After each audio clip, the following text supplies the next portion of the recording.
اگر میں آپ سے پوچھوں اسلام اور ایمان میں کیا فرق ہے اور کیا ایمان بڑھتا اور گھٹتا بھی ہے، بہت سے لوگ کہیں گے نہیں، ایمان تو ایک جیسا رہتا ہے۔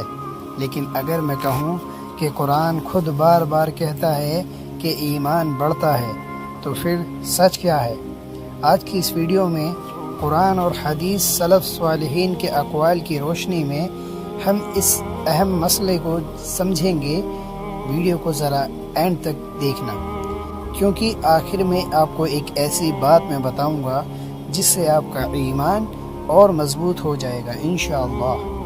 کیونکہ ایمان وہ بنیاد ہے، ایمان سے ہی اللہ عز و جل کی انسان جنت میں داخل ہوگا۔ اور اسلام اور ایمان میں بھی کیا فرق ہے، یہ بھی میں آپ کو اس ویڈیو میں انشاءاللہ آپ کو بتاؤں گا۔ اسلام کی بنیاد کیا ہے؟ سب سے پہلے نبی کریم صلی اللہ علیہ وسلم کا مشہور فرمان سنتے ہیں۔ رسول اللہ صلی اللہ علیہ وسلم نے فرمایا، اسلام کی بنیاد 5 چیزوں پر رکھی گئی ہے۔ سب سے اول کلمہ توحید کی دعوت دینا، کلمہ توحید کی گواہی دینا، لا الہ الا اللہ محمد رسول اللہ صلی اللہ علیہ وسلم۔ اور دوسرا نماز قائم کرنا، زکوٰۃ دینا، حج ادا کرنا اور رمضان مبارک کے روزے رکھنا۔ یہ 5 ارکان ہیں اسلام کی بنیاد کے۔ یہ اسلام کے ظاہری ارکان ہیں، لیکن ان ارکان کو قبول کرنے والا دل کا عمل ہی ایمان ہے، جو دل سے عمل کرے۔ لیکن اب جانتے ہیں کہ ایمان کیا ہے۔ کیا ایمان بڑھتا اور گھٹتا بھی ہے؟ رسول کریم صلی اللہ علیہ وسلم کے پاس جبرائیل علیہ السلام آئے اور پوچھا، یا رسول اللہ صلی اللہ علیہ وسلم مجھے بتائیں کہ اسلام کیا ہے؟ تو رسول اللہ صلی اللہ علیہ وسلم نے یہی بتایا کہ اسلام یہ ہے کہ تم کلمے کی گواہی دو اور نماز، روزہ، حج و زکوٰۃ کے پابند رہو۔ اور دوسرا اللہ کے نبی صلی اللہ علیہ وسلم سے پوچھا، اخبرنی عن الایمان، یا محمد عربی صلی اللہ علیہ وسلم مجھے بتائیں کہ ایمان کیا ہے؟ تو نبی کریم صلی اللہ علیہ وسلم نے فرمایا کہ انسان اپنے دل سے یہ یقین رکھے کہ اللہ ہے، اللہ کی کتابیں ہیں، اللہ کے انبیاء ہیں، ملائکہ کو، جنت جہنم کو، خیر اور شر کا مالک اللہ ہے۔ ان سب چیزوں پر ایمان رکھنا دل سے، یہ ایمان کی علامت ہے۔ ایمان دل کے یقین اور زبان کے اقرار کو، بظاہر عمل کو اسلام کہتے ہیں۔ اسلام اور ایمان دونوں کیٹیگری میں فرق ہے۔ اسلام جو ہے وہ ظاہری طور پر ہے اور ایمان دل کے یقین کے طور پر ہے۔ اس عقیدے کی سب سے بڑی دلیل قرآن ہے۔ اللہ تبارک و تعالی قرآن کریم میں ارشاد فرماتا ہے، سورہ 48 آیت نمبر 4۔ اس آیت میں اللہ رب العالمین نے فرمایا، تاکہ اللہ ان کے پہلے ایمان کے ساتھ ان کا ایمان اور بڑھا دے۔ ایمان بڑھتا بھی ہے۔ اللہ عز و جل اس آیت میں واضح کہہ رہا ہے تاکہ اللہ ان کے پہلے ایمان کے ساتھ ان کا ایمان اور بڑھا دے، یعنی اور اضافہ کر دے۔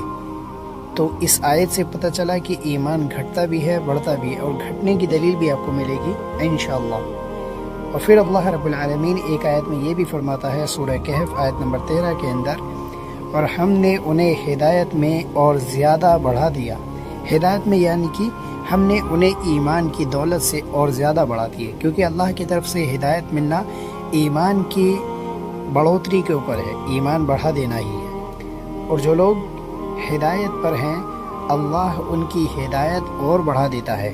سورہ مریم آیت نمبر 76 میں اللہ نے فرمایا، جو لوگ ہدایت پر ہیں، جو لوگ ایمان والے ہیں، اللہ عز و جل ان کے ایمان کو اور بڑھا دیتا ہے، ان کے ایمان میں اور اضافہ کر دیتا ہے۔ اب یہ کیوں ہے اور اس سے اللہ کی مراد کیا ہے؟ اللہ عز و جل یہ بتانا چاہ رہا ہے کہ انسان کا ایمان بڑھتا بھی ہے۔ مثلا کوئی شخص نماز پڑھے ایک ٹائم کی، جمعہ کی پڑھے اور پھر جمعے کے جمعے جائے، تو اس کا ایمان کمزور ہے، اس کے ایمان گھٹ رہا ہے۔ اور کوئی شخص 5 وقت کی نماز پڑھے، اللہ کا ذکر کرے، قرآن پڑھے اور وغیرہ وغیرہ، جو بھی جتنے بھی حقوق ہیں اللہ کے اور بندوں کی، وہ سب ادا کرے، تو اس کا ایمان بڑھے گا، اسے اپنے اللہ کا خوف اور زیادہ ہوگا۔ اور قرآن میں اللہ رب العالمین ایک جگہ یہ بھی کہتا ہے، جو لوگ ہدایت پر چلے اللہ نے انہیں اور ہدایت دی اور تقوی عطا کیا۔ جو لوگ ہدایت پر ہیں جیسے کہ مثلا ابو بکر، عمر، عثمان و علی، یہ لوگ ہدایت پر ہیں، اللہ رب العالمین نے ان کے تقوی کو اور بڑھا دیا، ان کو اور مزید ہدایت دی اور یہ لوگ اور مزید تقوی والے بنے۔ سوچئے اگر ایمان کبھی بڑھتا ہی نہیں تو اللہ بار بار زیادہ یعنی بڑھانے کا ذکر کیوں کرتا؟ صحابہ کا ایمان کیسے بڑھتا تھا؟ صحابہ اکرام رضوان جب مشرکین نے مدینہ کے مسلمانوں کو ڈرایا تو لوگ تمہارے خلاف جمع ہو گئے ہیں، تو صحابہ گھبرائے نہیں۔ اللہ فرماتا ہے اس بات نے ان کا ایمان اور بڑھا دیا اور انہوں نے کہا حسبنا اللہ ونعم الوکیل، کہ ہمارے لیے ہمارا اللہ کافی ہے۔ اللہ کے نبی صلی اللہ علیہ وسلم کی تعلیمات پر تھے وہ صحابہ اکرام رضوان اجمعین کی جماعت۔ ان کو جب مشرکین مکہ ڈراتے تھے تو ان کا ایمان اور بڑھ جاتا تھا، ان کو اور زیادہ اپنے اللہ پر توکل و بھروسہ ہو جاتا تھا کہ ہمیں اللہ عز و جل بچائے گا، یعنی مشکل وقت میں بھی ان کا یقین مضبوط ہوتا گیا۔ اسی طرح غزوہ میں کے موقع پر اللہ نے فرمایا اس واقعے نے ان کا ایمان اور فرما برداری اور بڑھا دی۔ ایمان بھی بڑھا، فرما برداری یعنی تقوی بھی بڑھا۔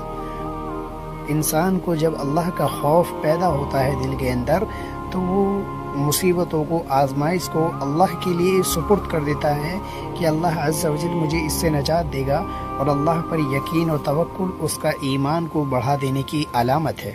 حدیث میں آتا ہے رسول اللہ صلی اللہ علیہ وسلم نے فرمایا اللہ کے لیے محبت کرنا اور اللہ کے لیے دشمنی رکھنا ایمان کا حصہ ہے۔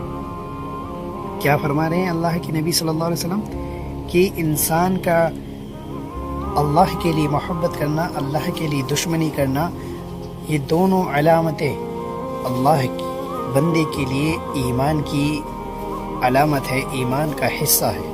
یعنی صرف زبان سے کلمہ پڑھ لینا ہی کافی نہیں، بلکہ دل کی محبت اور اللہ کے لیے عمل بھی ایمان کا حصہ ہے۔ عمر بن عبدالعزیز رحمہ اللہ کا خوبصورت خط خلیفہ عمر بن عبدالعزیز رحمۃ اللہ علیہ نے لکھا، ایمان کے اندر فرض بھی ہیں، حدود بھی ہیں، سنتیں بھی ہیں اور مستحب اعمال بھی ہیں۔ جو ان سب کو پورا کرے اس نے اپنے ایمان کو مکمل کر دیا۔ کتنی گہری بات ہے۔ انسان فرض بھی ادا کرے، حدود بھی ادا کرے، سنت مستحب تمام حقوق کو وہ فالو کر لے، تمام حقوق پر روزانہ وہ عمل کرتا رہے تو انسان نے ایمان کے تقاضے کو پورا کر لیا۔ یعنی ہر نیک عمل ایمان کو مضبوط کرتا ہے، چاہے وہ سنت کا عمل ہو، چاہے وہ مستحب عمل ہو، چاہے وہ فرض عمل ہو۔ حضرت ابراہیم علیہ السلام کا واقعہ بھی اللہ رب العالمین نے فرمایا نا، اللہ کے نبی ابراہیم علیہ السلام نے دعا کی، اے میرے رب مجھے دکھا دے تو مردوں کو کیسے زندہ کرے گا۔ اللہ نے پوچھا کیا تم ایمان نہیں رکھتے؟ انہوں نے جواب دیا بالکل رکھتا ہوں، لیکن چاہتا ہوں کہ میرا دل مطمئن ہو جائے۔ یعنی یقین کے بھی درجے ہوتے ہیں، جو اول پر جو پھر اس سے اور زیادہ بڑھنا چاہے، اس سے اور زیادہ بڑھنا چاہے، دھیرے دھیرے کر کے اللہ کے قرب کو اور زیادہ پا لیتا ہے۔ صحابہ ایمان کو ایسے مضبوط کرتے تھے، حضرت معاذ بن جبل رضی اللہ تعالی عنہ اپنے ساتھیوں سے کہتے تھے آؤ کچھ دیر بیٹھتے ہیں اور ایمان کو تازہ کرتے ہیں، اور عبداللہ بن مسعود رضی اللہ تعالی عنہ فرماتے یقین پورا ایمان ہے، یقین پورا ایمان ہے۔ سلف کا طریقہ یہ بھی تھا کہ قرآن پڑھتے اللہ کو یاد کرتے اور نیک اعمال سے اپنا ایمان مضبوط کرتے۔ نیک عمل کر کے اپنا ایمان کو مضبوط کرنا ہے انسان کے لیے، حرام ہی نہیں بلکہ شک والی چیزوں سے بھی بچنا ایمان کی نشانی ہے۔ آج ہمارا ایمان کیسے بڑھے گا؟ اگر آپ چاہتے ہیں کہ آپ کا ایمان مضبوط ہو تو روز قرآن کی تلاوت کریں، 5 وقت کی نماز پڑھیں، گناہوں سے توبہ کریں، اللہ کا ذکر زیادہ کریں، نیک لوگوں کی صحبت اختیار کریں، سنت پر عمل کریں، یہی وہ رستہ ہے جس سے ایمان روز بڑھتا ہے۔ آج کا سب سے بڑا پیغام یہ ہے، ایمان ایک جگہ رکتا نہیں، یہ تو بڑھتا ہی رہتا ہے۔ انسان جتنے نیک زیادہ عمل کرے گا، انسان کا ایمان اور مضبوط ہوگا، اور انسان جتنے زیادہ گناہ کرے گا اس کا ایمان اتنا ہی کمزور ہوگا۔ اللہ عز و جل ہم سب کے ایمان کو بڑھاتا رہے اور اتنا بڑھائے کہ اللہ عز و جل ہم سب سے راضی ہو جائے۔ آمین، اللہم آمین۔ السلام علیکم ورحمۃ اللہ وبرکاتہ۔